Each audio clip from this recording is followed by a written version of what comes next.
Hangis mayang adlaw so niya napunta sa Roro, Cordoba para motilaw sa mga tinda dinhi. So diri naglinya mi diri sa itawag nila og overloaded kuno nga sweet corn. Okay? Nasa sila tag 60, tag 80 ug tag 100.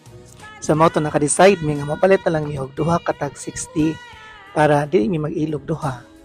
So mao di ang ilang tag 60 usa ka ingon niya ang tag 60.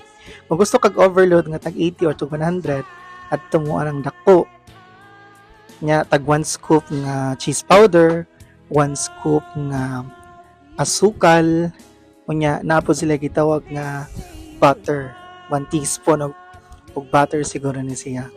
Kana kanang yellow color mo na ilang kuan butter. So kompleto stricados jud siya para murag lami jud siya ba. Lami jud siya kayong tilawan naglaway na jud ko aning nagvideo. Ni after ani na pud sila gitawag og melted daw nga cheese kani duha ka scoop ang melted nga cheese. So kanang mga upat ka buok nga diha mo na sila yung mga tag 60 pesos.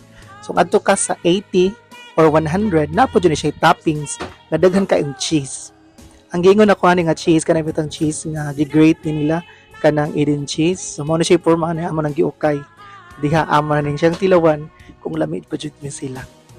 Okay, so approve man daw, approve. So lami man jud siya og nahurot jud namo siya duha ka buok. Salamat.